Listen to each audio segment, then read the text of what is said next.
दोस्तों हमारे चैनल दर्पण ज्ञान सागर में आप सभी का स्वागत है। मित्रों, एक बार माता पार्वती ने भगवान शिव से पूछा, प्रभु ज्यादातर मनुष्य बर्बादी का कारण स्त्री को मानते हैं, आखिरकार ऐसा क्यों? फिर भगवान शिव कहते हैं, पार्वती, स्त्री की 5 चीजें देखते ही जीवन की बर्बादी शुरू हो जाती है। तो माता पार्वती कहती हैं, प्रभु मैं भी जानना चाहती हूँ कि स्त्री की वो 5 चीजें कौन सी हैं जिनसे जीवन की बर्बादी शुरू हो जाती है। तो भगवान शिव कहते हैं, पार्वती, इस प्रश्न का उत्तर मैं तुम्हें एक कहानी के माध्यम से देता हूँ, अतः कहानी को ध्यान से सुनो। तो मित्रों, कहानी शुरू करने से पहले मेरा आप सभी से अनुरोध है कि आप हमारी कहानी में खो जाएं। उससे पहले हमारे चैनल को सब्सक्राइब करके बेल आइकन अवश्य दबा लें, जिससे हमारी हर वीडियो का नोटिफिकेशन सबसे पहले आप तक पहुंच सके और आप हमारी हर वीडियो से प्राप्त ज्ञान का अपने जीवन में लाभ उठा सकें। तो आइए कहानी शुरू करते हैं। भगवान शिव कहते हैं, पार्वती, एक राजा था जो रानी के साथ में प्रेम पूर्वक जीवन जिया करता था। उसके पास में सिपाही, घोड़े, दास दासियां, धन दौलत सब कुछ था, सिर्फ उसे संतान नहीं थी। इसी कारण राजा रानी बहुत ही दुखी रहते थे। संतान प्राप्ति के लिए उन्होंने हर तरह का दान धर्म किया, धार्मिक अनुष्ठान किया, जप मंत्र किया, व्रत पूजा पाठ किए, लेकिन कोई फायदा नहीं हुआ। और फिर धीरे धीरे राजा रानी दोनों ही बुढ़ापे की तरफ बढ़ते गए। वहीं बुढ़ापे की ओर बढ़ते गए तो क्या होता है, दोनों ही गहन सोच में पड़ गए कि अब हमारे इतने बड़े राज्य का क्या होगा, कौन बनेगा इस राज्य का वारिस, कौन लेगा प्रजा की जिम्मेदारी। फिर तो राजा रानी दिन रात इसी चिंता में घुलने लगे। वहीं एक दिन जब सुबह होता है तो राजा के दरबार में एक साधु आता है। वहीं दासी रानी को सूचना देती है कि दरबार में साधु आया है। वहीं रानी दासी से कहती है, ये मेरा अंतिम दान धर्म है, इसके बाद में मैं अपने हाथों से कोई दान धर्म नहीं करूंगी, क्योंकि मैंने आज तक इतना दान धर्म किया है, फिर भी मेरी कोख से किसी संतान ने जन्म नहीं लिया।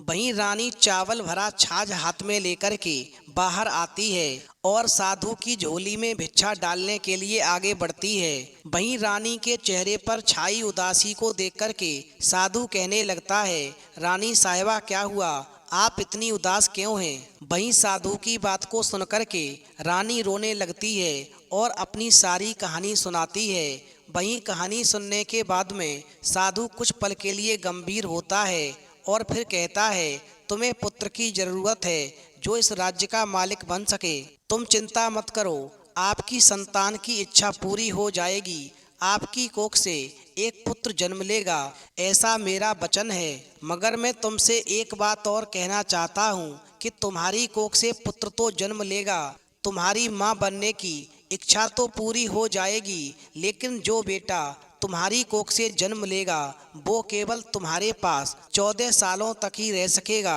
और उससे ज़्यादा वो इस मृत्युलोक में नहीं रह सकेगा। मैं तुम्हें जितना दे सकता हूँ उतना मैंने तुम्हें दे दिया, इससे बढ़कर आपको कुछ देना मेरे लिए संभव नहीं है। वहीं अपनी बात पूरी करते हुए साधु ने अपनी झोली में हाथ डाला और थोड़ी सी भभूत निकाल करके रानी को दे दी और कहा, आप और राजा दोनों इस भभूत को बांट करके ग्रहण करना, फिर तुम्हें जल्द ही पुत्र की प्राप्ति होगी। और ऐसा कहकर के साधु अपने रास्ते चला गया। वहीं साधु के जाने के बाद में रानी सोचने लगी कि यदि बच्चा मेरी कोख से जन्म लेगा और 14 साल तक ही मेरे पास रह सकेगा, इससे ज़्यादा वो मृत्युलोक में नहीं रह पाएगा, कोई बात नहीं, 14 साल तक ही मैं उससे प्यार करूँगी, कम से कम माँ बनने का सपना तो मेरा पूरा हो जाएगा। मैं 14 सालों तक ही अपने बेटे को जी जान से बड़ा करूँगी, उसे ढेर सारा लाड़ दुलार दूंगी और अपनी संतान की मुराद को पूरी करूँगी। भगवान शिव कहते हैं, पार्वती, उस रात अपना सारा राजकाज खत्म करके राजा जब रानी के महल में गया तो रानी ने क्या किया, राजा को साधु की सारी बात बताई। महाराज, साधु ने आज मुझे ये भभूत दी है और कहा है कि हम और आप दोनों इस भभूत को ग्रहण करें। इस भभूत को ग्रहण करने से एक सुंदर पुत्र की प्राप्ति होगी। वहीं राजा कहने लगा, रानी कैसी बात करती हो, इतना दान धर्म किया, जब तब किया, तो कोई फल नहीं मिला, भला इस भभूत से हमें संतान की प्राप्ति कैसे हो सकती है। वहीं राजा की बात सुनकर रानी कहने लगी, महाराज जब इतना सब कुछ किया है तो ये भी करके देख लेते हैं, हो सकता है कि साधु की बात सच हो जाए। वहीं राजा को अब किसी पर विश्वास नहीं था, लेकिन पत्नी को दुख न पहुँचे इसलिए वो राजी हो गया। वहीं राजा जब राजी हो गया तो फिर क्या होता है कि राजा रानी दोनों नहाते धोते हैं, फिर अपने भगवान का नाम स्मरण करते हैं, अपने पुरखों को स्मरण करते हैं और उस साधु महाराज का नाम स्मरण करके वो भभूत बांटकर दोनों खाते हैं। उसके बाद में दोनों निश्चिंत होकर के सो जाते हैं। वहीं कुछ दिन गुजर जाते हैं, फिर साधु द्वारा कहे अनुसार रानी गर्भवती हो जाती है। वहीं जब राजा को मालूम पड़ता है कि रानी गर्भवती हो गई है तो राजा रानी दोनों बहुत ही खुशी मनाते हैं। वहीं राजा रानी से कहता है, महारानी सचमुच साधु महाराज की कृपा हो गई। वहीं समय धीरे धीरे गुजरने लगा और फिर 9 माह 9 दिन और 9 घंटे जब पूरे हो जाते हैं तो रानी एक सुंदर गोरे चिट्टे पुत्र को जन्म देती है। वहीं राजा बड़ी धूमधाम के साथ में पुत्र का नामकरण करवाता है। सारे राज्य में 8 दिनों तक भोज चलवाता है, उत्सव मनाता है।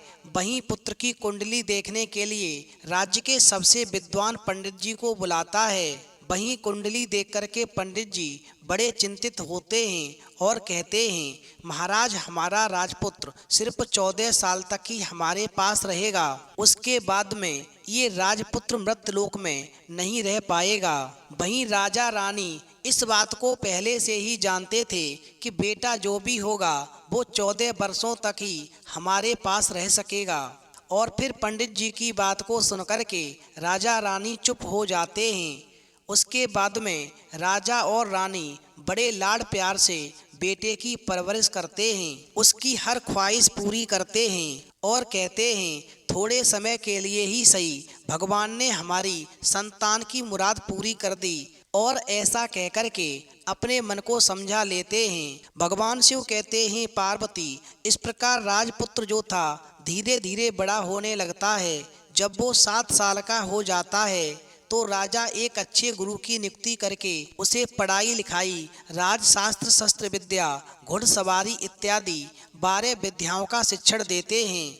और जब राजपुत्र शास्त्र विद्या में पारंगत हो जाता है और 12 साल की उम्र का हो जाता है तो एक अच्छी सी राजकन्या खोज करके राजपुत्र की शादी कर देते हैं। वहीं 2-3 साल और बीत जाते हैं। बेटा जब 14 साल का हो जाता है, एक दिन राजपुत्र राजा से कहता है, पिताजी मैं अपना सारा राज घूमकर देखना चाहता हूँ।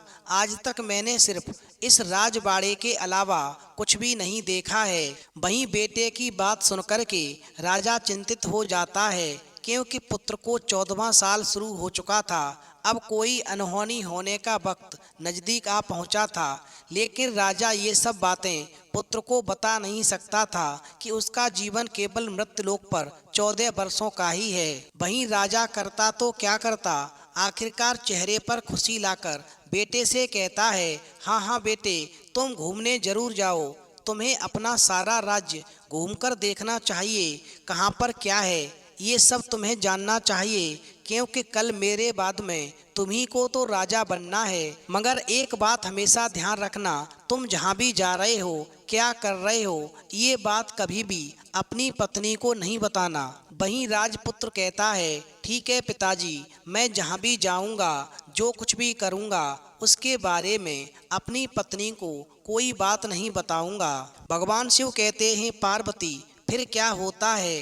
राजपुत्र दिन भर तो अपनी पत्नी के साथ में मौज मस्ती करता है, खुशियाँ मनाता है और रात को ठीक 12 बजे बिस्तर से उठकर बाहर चला जाता है। फिर सुबह होने से पहले ही वापस अपने महल में आकर सो जाता है। वहीं ऐसा बहुत दिनों तक चलता रहा।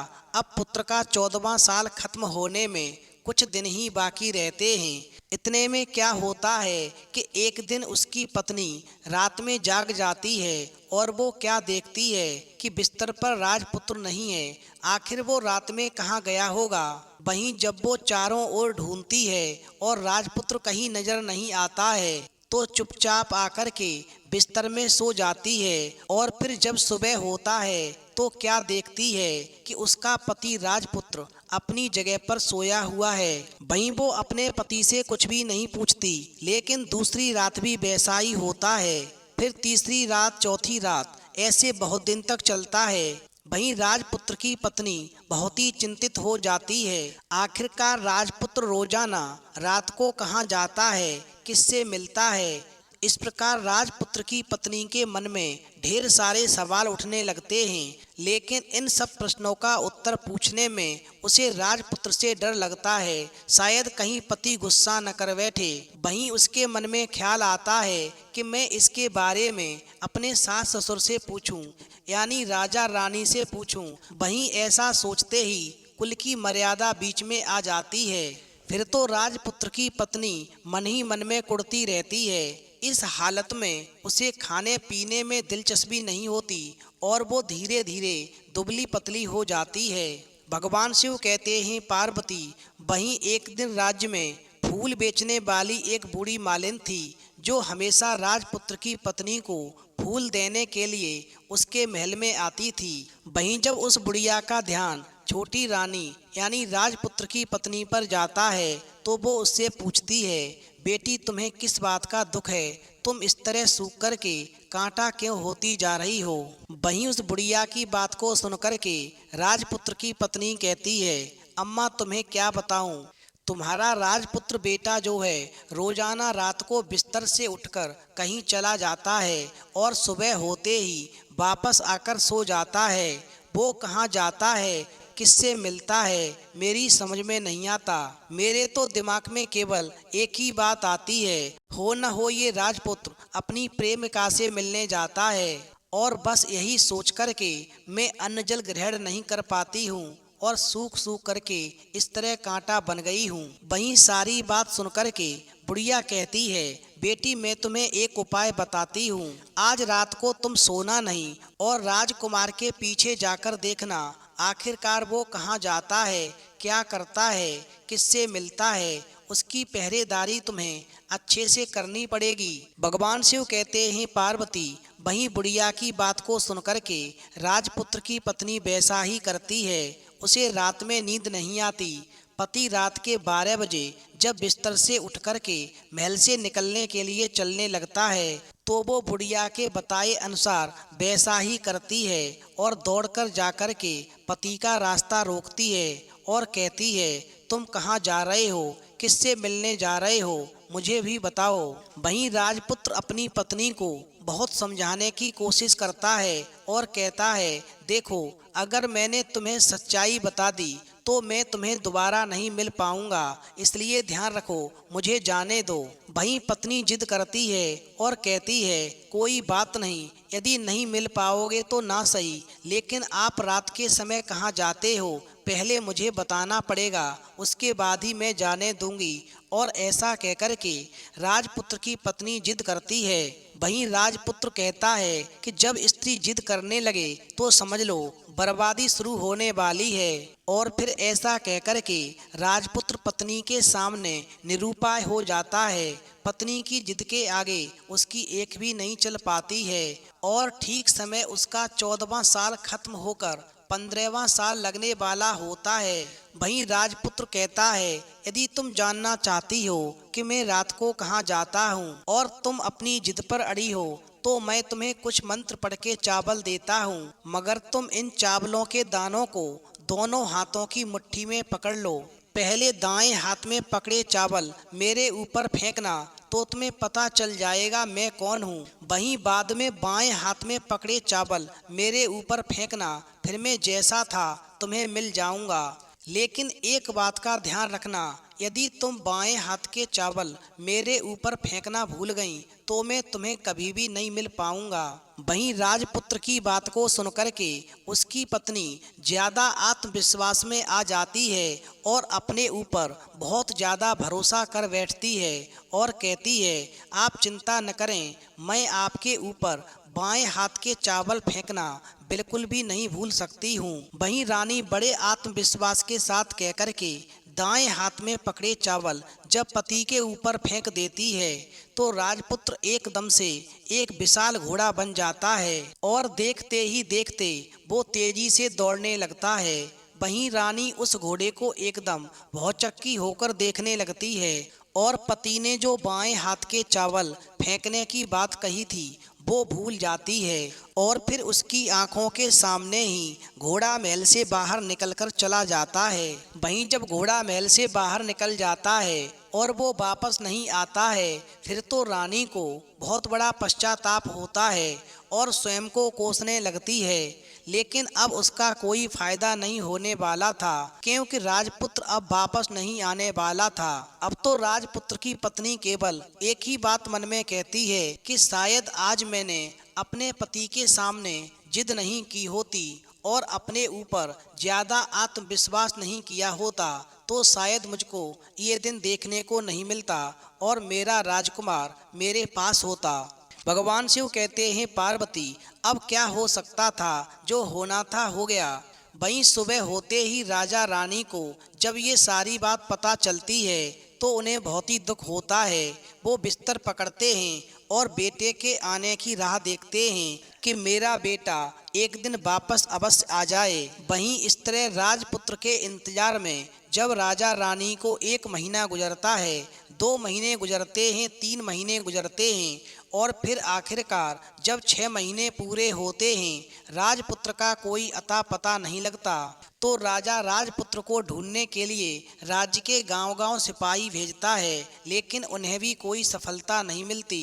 इधर रानी मन में सोचती है कि मेरी हट के कारण मेरा पति गायब हो गया और फिर ऐसा सोच कर के मन ही मन में अपने को कोसती है और एक प्रतिज्ञा करती है कि चाहे कुछ भी हो जाए वो अपने पति को ढूंढकर अवश्य लाएगी। वहीं ऐसा सोच कर के एक दिन राजपुत्र की पत्नी सुबह उठ कर के राजा रानी के महल में जाती है और कहती है मैं अपने पति की खोज में जा रही हूँ। वहीं राजा रानी को और क्या चाहिए था, कुछ भी करके उनका बेटा उन्हें वापस मिलना चाहिए था। वहीं राजा रानी बहू को जाने की अनुमति देकर कहते हैं बेटी तुम्हें जो करना है वो करो, कहाँ जाना है जाओ, लेकिन हमारे बेटे को वापस लेकर अवश्य आओ, भगवान तुम्हें कामयाबी दे। भगवान शिव कहते हैं पार्वती वहीं राजपुत्र की पत्नी राजा रानी की आज्ञा पाकर के अपना शाही भेष बदल करके एक सेठानी बन जाती है और कुछ दास दासियों को, कुछ नौकरों को साथ में लेती है और कुछ खाने पीने का सामान लेकर के राज्य की सीमा पर जाकर के वहां एक भोजनालय खोल देती है और फिर भोजनालय पर आने वाले सब यात्रियों को खाना मुफ्त में देने लगती है। मात्र एक शर्त रखती है कि खाना उसी को मुफ्त में मिलेगा जो हमारे भोजनालय पर आकर के हमें कोई एक अजीब घटना के बारे में बताएगा जो उसने आंखों से देखी होगी। वहीं उस भोजनालय पर तरह तरह के यात्री भोजन करने आते हैं और जो भी यात्री जैसी भी अजीब घटना अपनी आंखों से देखता है वो राजपुत्र की पत्नी को आकर बताता है और मुफ्त में खाना खाकर चला जाता है। भगवान शिव कहते हैं पार्वती इस प्रकार जो भी यात्री भोजनालय पर खाना खाने आते थे अब तक उन्होंने कोई भी ऐसी घटना के बारे में नहीं बताया था जिसकी वजह से राजपुत्र की पत्नी को राजपुत्र के बारे में जानकारी मिल सके। वहीं धीरे धीरे कुछ दिन और व्यतीत होते हैं तो एक दिन वही बुढ़िया जो राजपुत्र की पत्नी के लिए राजमहल में फूल लेकर के आती थी वो एक दिन एक मैदान में कंडे इकट्ठे करने के लिए निकल गई। उस दिन उस पर कंडे इकट्ठे करने का मानो पागलपन सवार था। कंडे इकट्ठे करते करते कब अंधेरा छा गया उसे मालूम ही नहीं चला। उसे जब ध्यान आया तो गांव का रास्ता भी ठीक तरह से दिखाई नहीं दे रहा था। वो अंधेरे में आंखें फाड़कर देखती देखती किसी तरह आगे निकल पड़ी तो क्या देखती है कि एक कपिला गाय छन छन की आवाज करती हुई गले में घंटी बजाती हुई ठुमक करके उस मैदान पर आती है। वहीं वो मालिन बुढ़िया उस गाय को देख करके सोचने लगती है कि रात हो गई है, गांव का रास्ता दिखाई नहीं पड़ रहा है, मैं गांव वापस जाऊं तो कैसे जाऊं। अब मैं एक काम करती हूं कि इस गाय के पीछे पीछे जाऊंगी तो निश्चित गांव तक पहुंच जाऊंगी और ऐसा सोच कर के वो मालिन बुढ़िया जो थी उस गाय के पीछे पीछे जाने लगती है। वहीं वो गाय क्या करती है, उस मैदान से लेकर के एक एक करके 6 मैदान पार करती है। आखिर में वो 7वें मैदान पर पहुंचती है और वहाँ क्या होता है, उस मैदान पर एक बड़ा सा पत्थर रखा होता है। गाय जाकर के उस पत्थर को अपना सींग मारती है तो सींग मारते ही पत्थर दूर हट जाता है और पाताल में नीचे जाने की सीढ़ियाँ दिखाई देने लगती हैं। वहीं वो गाय उन सीढ़ियों से नीचे जाने लगती है। वहीं बुढ़िया ये सब देखती है और झट से जाकर के गाय की पूंछ को पकड़ लेती है। वहीं पूंछ पकड़ कर के वो गाय के साथ नीचे पाताल लोक चली जाती है।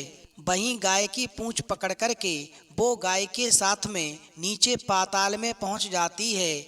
वहीं पाताल में पहुंचते ही तुरंत ही गाय की पूंछ छोड़ देती है और इधर उधर देखने लगती है। भगवान शिव कहते हैं पार्वती, वहीं बुढ़िया क्या देखती है कि पाताल में सब जगह जगमगाहट है, दिया दीप जलते हैं। वहीं तेज रोशनी गाय के ऊपर पड़ती है और वहां अद्भुत घटनाएं घटने लगती हैं। वहीं वो बुढ़िया क्या देखती है कि गाय के नीचे जाते ही उसके गले में अपने आप सांकल पड़ जाती है और छम छम करके कोई दोहंडी में गाय का दूध दोहने लगती है। लेकिन जो कोई भी कोई काम कर रहा है वो मात्र काम होता दिखाई दे रहा है, लेकिन करने वाला नजर नहीं आता है। और फिर ऐसा नज़ारा देख कर के बुढ़िया बहुत ही घबरा जाती है और मन में सोचती है आखिर वो आकर के कहाँ फंस गई, और फिर वहाँ छिपने के लिए जगह ढूंढने लगती है। लेकिन जब उसे छिपने की कोई जगह नहीं मिलती है, हर जगह उजाला ही उजाला होता है, तो वो चुपचाप एक कोने में खड़ी हो जाती है और जो कुछ भी वहाँ होता है उसे चुपचाप देखने लगती है। वहीं कुछ ही पलों के बाद में वो बुढ़िया क्या देखती है कि वहाँ पर झट से एक सफ़ेद घोड़ा आता है और एक कुंड में छलांग लगाता है। उसमें जैसे ही स्नान करता है तो वो घोड़े से एक राजपुत्र के रूप में बदल जाता है। वहीं राजपुत्र बनने के बाद में वो दूसरे कुंड में स्नान करता है और फिर वहाँ रखे नए कपड़े पहनता है और फिर नज़दीक में ही एक सुंदर पलंग होता है, उस पर आकर बैठ जाता है। वहीं राजपुत्र के सामने पकवानों की थाली आती है, दूध की प्याली आती है, पान सुपारी आते हैं, उनको वो ग्रहण करता है और फिर राजपुत्र के सामने एक दीपक जलता है। वहीं राजपुत्र खाना खाता है, दूध पीता है, पान सुपारी खाता है और बिस्तर पर लेट जाने से पहले सूर्यदेव को याद करके जलते हुए दीपक के सामने बैठता है और दीपक से पूछता है, हे दीप दीपांकर, मेरे माता पिता क्या कर रहे हैं? तो दीपक बताता है, बेटे के शोक में डूबे हैं। वहीं राजपुत्र पूछता है, फिर राज्य कौन संभालता है? वहीं दीपक बताता है कि राज्य का प्रधान संभालता है। वहीं राजपुत्र कहता है, मेरी पत्नी क्या करती है? तो दीपक बताता है कि तुम्हारी पत्नी ने चौराहे पर भोजनालय शुरू किया है और आते जाते लोगों से वो नई खबर के बारे में पूछती है और उनको मुफ्त में खाना खिलाती है। वहीं दीपक के द्वारा इतनी बात सुनकर के वो राजपुत्र कहने लगता है ठीक है और फिर सो जाता है। वहीं बुढ़िया कोने में खड़ी होकर के ये सब देखती रहती है, क्योंकि उसने अपने जीवन में ऐसी घटना पहली बार देखी थी। अब तो उस बुढ़िया के अंदर एक चुलबुलाहट होने लगती है, उसकी भूख प्यास सब गायब हो जाती है और उसके पेट में अब बात नहीं पचती है। वो मन में विचार करने लगती है कि मैं कितनी जल्दी बाहर जाऊं और यहाँ पर घटित होने वाली घटना के बारे में किसी को बताऊं। भगवान शिव कहते हैं पार्वती, इस प्रकार गाय को दौड़ते देख करके बुढ़िया सोचने लगती है कि अब गाय के साथ यहाँ से ऊपर जाने में ही समझदारी है, नहीं तो कोई मुसीबत आकर के मेरे ऊपर टपक जाएगी। वहीं ऐसा सोच कर के एकदम से वो बुढ़िया जो थी उस गाय की पूंछ पकड़ लेती है और गाय के साथ में पुनः ऊपर आ जाती है। वहीं गाय के ऊपर आने के बाद में उस सुरंग का रास्ता अपने आप बंद हो जाता है और उसके मुंह पर एक बड़ा सा पत्थर पहले की तरह खड़ा हो जाता है। वहीं ऊपर आकर के गाय तो जंगल की ओर निकल जाती है, मगर वो बुढ़िया एकदम बावली हो जाती है। उसने पाताल नगरी में जो कुछ भी देखा था वो जल्द से जल्द किसी को बताने के लिए उतावली होने लगती है। वहीं उसे एकदम याद आता है कि नगर की सीमा पर कोई औरत भोजनालय चलाती है और जो कोई भी यात्री उसे कोई नई बात बताता है उसे मुफ्त में खाना खाने को देती है। वहीं ऐसा सोच कर के वो बुढ़िया मन में विचार करती है कि मैं जल्दी से जाकर के उस भोजनालय वाली औरत को सारी पातालपुरी की घटना सुनाऊंगी, तो उसके लिए ये एक नई घटना होगी और यदि उसको ये बात पसंद आ गई तो जीवन भर मुझे खाने पीने की झंझट से मुक्ति मिल जाएगी, जीवन भर मुफ्त का खाना मिलेगा। वहीं ऐसा सोच करके वो बुढ़िया तुरंत ही उस भोजनालय के द्वार पर पहुंच गई और जाकर के नगाड़े पर चोट करने लगी। वहीं जब नगाड़ा बजना शुरू हुआ तो नगाड़े का इस तरह शोर सुनकर के भोजनालय वाली स्त्री यानी उस राजपुत्र की पत्नी मन ही मन में प्रसन्न हो जाती है कि आज नगाड़े पर कोई तेजी से प्रहार कर रहा है, इसका मतलब है आज कोई बड़ी बात सुनने को मिलेगी। वहीं राजपुत्र की पत्नी सिपाहियों को आदेश देती है कि जाइए और जो कोई भी आया है उसकी अच्छी खातिरदारी कीजिए। वहीं आदेश पाते ही सिपाही नीचे दौड़कर जाते हैं तो उसे एक बुढ़िया नगाड़ा बजाती दिखाई पड़ रही है। वहीं सिपाही पूछते हैं, क्यों बुढ़िया, क्या हुआ, क्यों नगाड़ा बजा रही हो? वहीं बुढ़िया कहती है, कुछ नहीं बेटा, यहाँ खाना मिलता है इसलिए आई हूँ। वहीं सिपाही कहते हैं, खाना मुफ्त में चाहिए, मिलेगा, लेकिन उसके लिए तुम्हें कोई नई बात बतानी पड़ेगी। तो बुढ़िया कहती है, हाँ बताऊंगी, मुझे एक नई बात मालूम है जिसे सुनकर के तुम्हारी मालकिन खुश हो जाएंगी। वहीं बुढ़िया की बात को सुनकर के सिपाही बुढ़िया को अंदर लेकर आए। चूंकि राजपुत्र की पत्नी का आदेश था कि जो कोई भी बूढ़ा बुजुर्ग वहाँ आए उनके साथ अच्छी तरह से पेश आना, उनका अच्छा आदर आतिथ्य करना। वहीं सिपाहियों ने बुढ़िया का भरपूर आदर आतिथ्य किया, उसे बड़ी सी थाली भरकर व्यंजन परोसे। वहीं बुढ़िया कुछ दिनों से भूखी थी इसलिए वो खाने पर टूट पड़ी।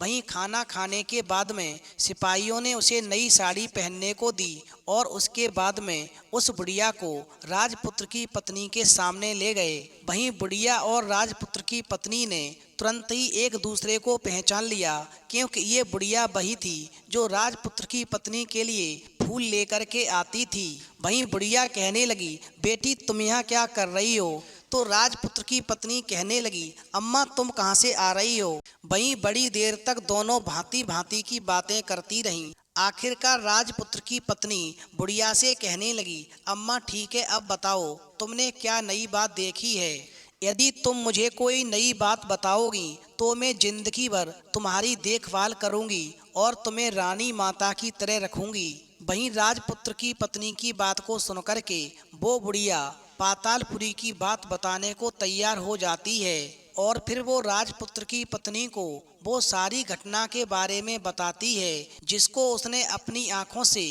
पातालपुरी में देखा था। वहीं बुढ़िया की बात को सुनकर के राजपुत्र की पत्नी को यकीन हो जाता है कि वो राजपुत्र उसी का पति है जो घोड़ा बनकर के कुंड में स्नान करता है। और फिर ऐसा सोच कर के वो राजपुत्र की पत्नी तुरंत ही बुढ़िया से कहने लगती है, अम्मा एक काम करो, तुम मुझे उस स्थान पर लेके चलो। तो बुढ़िया कहती है, नहीं बेटी, वो पाताल राज्य है, वहाँ पर सांप हैं, यदि किसी ने तुम्हें देख लिया तो तुम्हारी जान खतरे में पड़ सकती है। वहीं बुढ़िया की बात को सुनकर के राजपुत्र की पत्नी कहती है, अम्मा तुम मेरी चिंता मत करो, मुझे कुछ भी नहीं होगा, मुझे उस स्थान पर लेकर चलो जहाँ पर तुमने ये सारी घटना होते हुए देखी है। भगवान शिव कहते हैं, पार्वती, आखिर में बुढ़िया ने उस राजपुत्र की पत्नी का कहना मान लिया और कहने लगी, ठीक है, मैं तुम्हें वहाँ लेकर चलती हूँ, पर आज नहीं कल, क्योंकि वहाँ पर जाना है तो शाम को ही जाना होगा।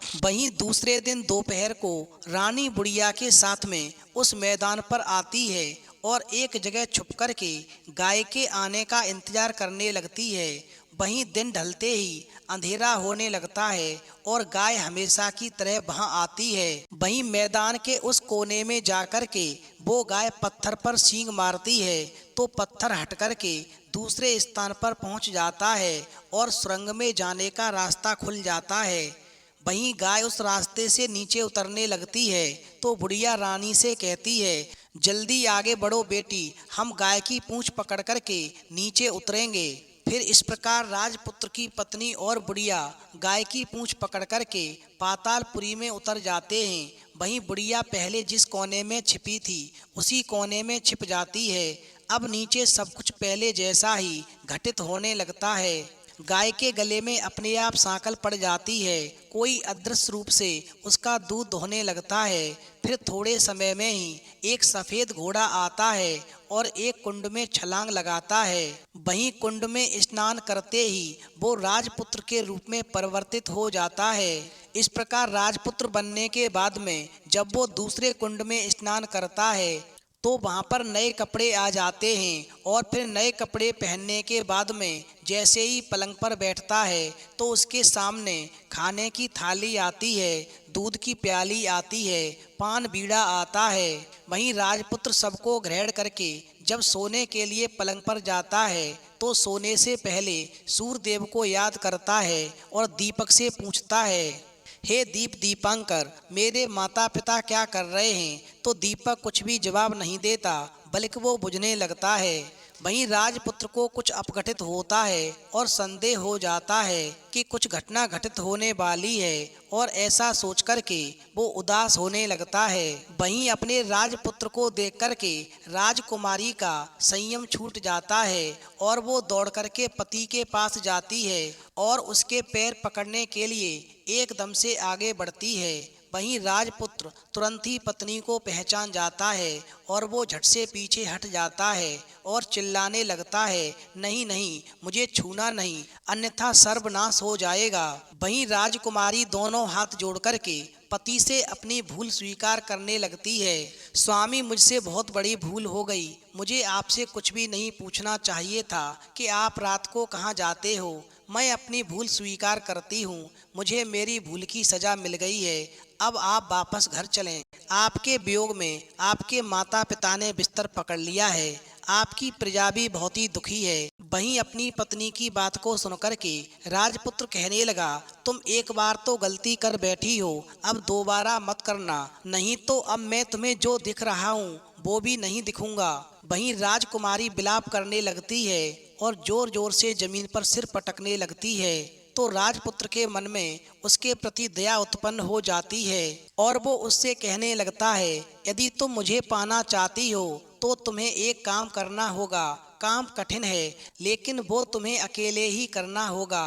वहीं राजपुत्र की पत्नी कहती है, स्वामी, काम कितना भी कठिन क्यों न हो, मैं उसे पूरा अवश्य करूंगी। आप मुझे बताओ मुझे क्या करना है।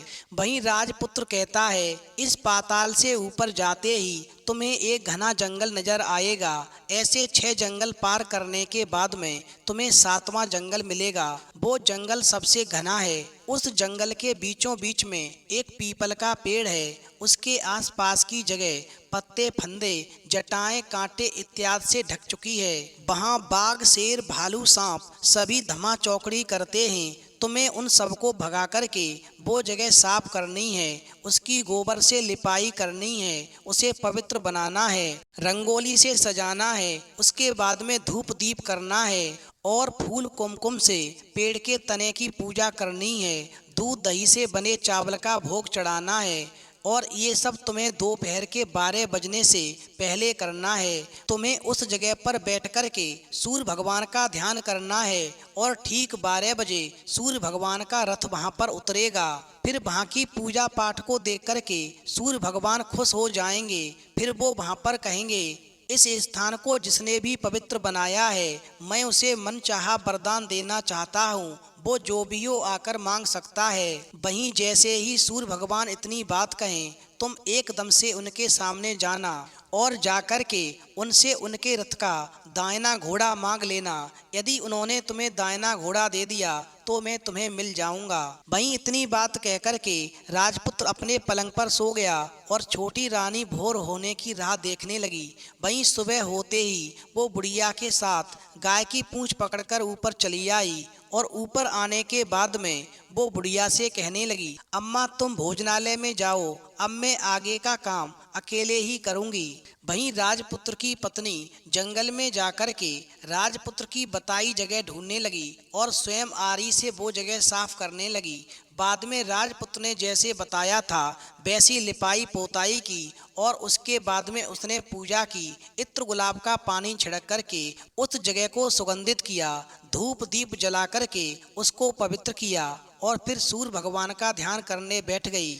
वहीं जैसा राजपुत्र ने बताया था दोपहर को ठीक 12 बजे सूर्य भगवान का रथ उस पीपल के पेड़ पर आकर रुका। वहीं सूर्य भगवान ने जब रथ से नीचे देखा तो वो स्थान बहुत ही पवित्र और सुगंधित हो रहा था, इसलिए सूर्य भगवान प्रसन्न हो गए और फिर कहने लगे, ये स्थान जिस किसी ने भी पवित्र किया है, यहाँ पर जिसने भी पूजा पाठ की है, मैं उसे उसका मनचाहा वरदान देना चाहता हूँ, वो मेरे सामने आकर मांग सकता है। वहीं राजपुत्र की पत्नी जब सूर्य भगवान के ऐसे शब्द सुनती है तो बिना समय गंवाए दौड़ती हुई उनके सामने जाती है और उनको साष्टांग नमस्कार करके कहती है, भगवान मैं ही हूँ जिसने ये जगह साफ की है और इसको पवित्र बनाया है। तो सूर्य भगवान कहते हैं, ठीक है, तुम जो भी चाहो मुझसे मांग सकती हो। तो राजपुत्र की पत्नी कहती है, प्रभु यदि आप मुझसे खुश हैं और मुझे वरदान देना चाहते हैं तो अपने रथ का दाहिना घोड़ा दे दीजिए। वहीं सूर्य भगवान कहते हैं, नहीं नहीं, मैं तुम्हें और कुछ भी दे सकता हूँ लेकिन ये घोड़ा नहीं दे सकता। मेरे रथ के 12 घोड़े हैं, तुम चाहो तो कोई और घोड़ा मांग लो लेकिन ये दाहिना घोड़ा नहीं, बस मैं तुम्हें नहीं दे सकता। वहीं राजपुत्र की पत्नी ने एक भी बात नहीं सुनी और वो सूर्यदेव से एक ही बात कह रही थी कि उसको वही उनका दाहिना घोड़ा चाहिए, नहीं तो मैं आपके पैरों में गिरकर अपनी जान दे दूंगी। वहीं सूर्यदेव धर्म संकट में पड़ गए क्योंकि उन्होंने वचन दे दिया था, अब वो अपने वचन से पलट भी नहीं सकते थे, इसलिए कहने लगे, ठीक है, तुम्हें मैंने अपना दाहिना घोड़ा दे दिया लेकिन ये घोड़ा तुम्हें पातालपुरी में मिलेगा, तुम्हें वहां से जाकर ही प्राप्त करना होगा।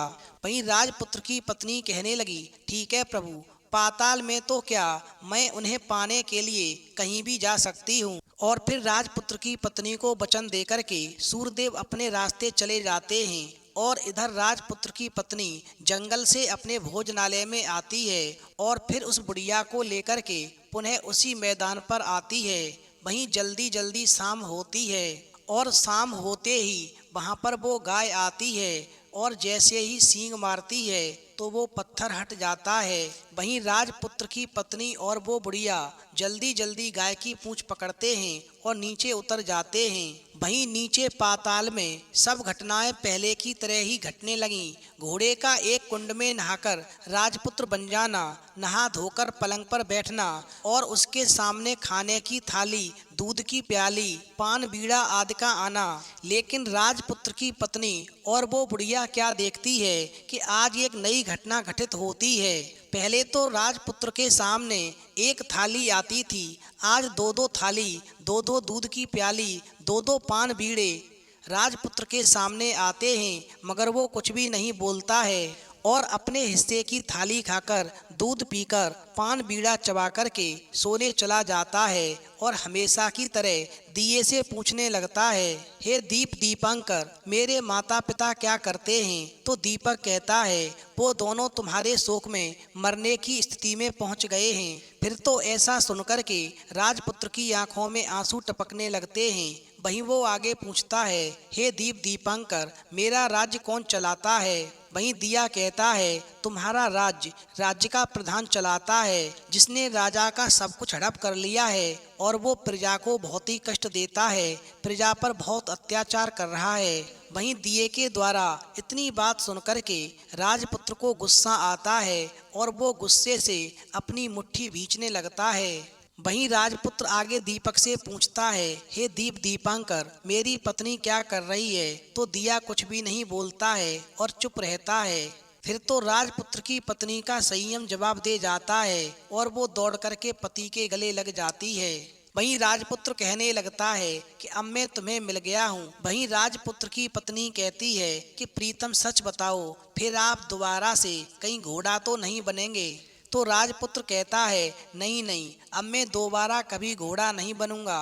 मैं घोड़ा भी इसलिए बन गया कि तुम्हारे अंदर कुछ कमियां हैं, तुम्हें इनको दूर करना पड़ेगा। वहीं राजपुत्र कहता है, सूर्यदेव ने मुझे सदा के लिए घोड़े के जन्म से मुक्त कर दिया है। वहीं राजपुत्र अपनी पत्नी को बड़े प्यार से गले लगाता है, उसके आंसू पोंछता है और कुछ देर के बाद में सुबह हो जाती है तो गाय की श्रृंखला टूट करके ऊपर भूलोक पर जाने लगती है। वहीं रानी राजपुत्र बुढ़िया उसकी पूंछ पकड़ करके ऊपर आते हैं। वहीं ऊपर आने के बाद में वो सीधे भोजनालय जाते हैं और फिर भोजनालय से सीधे अपने राजमहल में जाते हैं। वहीं पुत्र को वापस आया देख करके मरणासन्न राजा रानी की आंखों से टप टप आंसू बहने लगते हैं। इस प्रकार राजा रानी अपने राजपुत्र को गले लगाते हैं, उसे प्यार से सहलाते हैं। इतना होने के बाद उनके सेहत में एकदम से सुधार आने लगता है और फिर तो राजा रानी बिस्तर से उठकर बैठ जाते हैं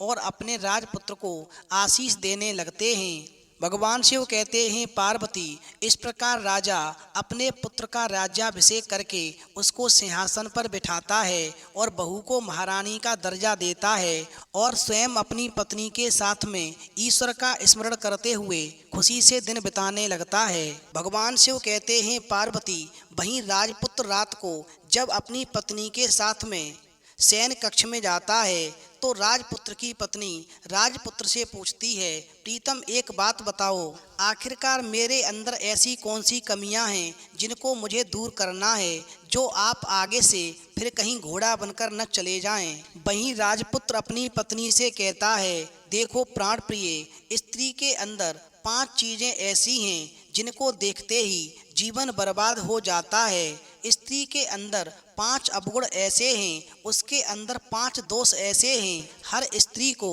इन 5 अवगुणों से दूर रहना चाहिए, तभी उनके जीवन में सुख की प्राप्ति हो सकती है। नंबर 1 कलह। स्त्री का ये सबसे बड़ा दोष है। स्त्री छोटी छोटी बात पर हमेशा लड़ने झगड़ने लगती है और वो हर बात को लेकर के जिद करने लगती है। स्त्री को कभी भी कलह नहीं करना चाहिए, जिद नहीं करनी चाहिए। शायद तुमने यदि जिद नहीं की होती तो शायद मैं घोड़ा बनकर के पातालपुरी में नहीं जाता और तुम्हें इतने कष्टों का सामना नहीं करना पड़ता।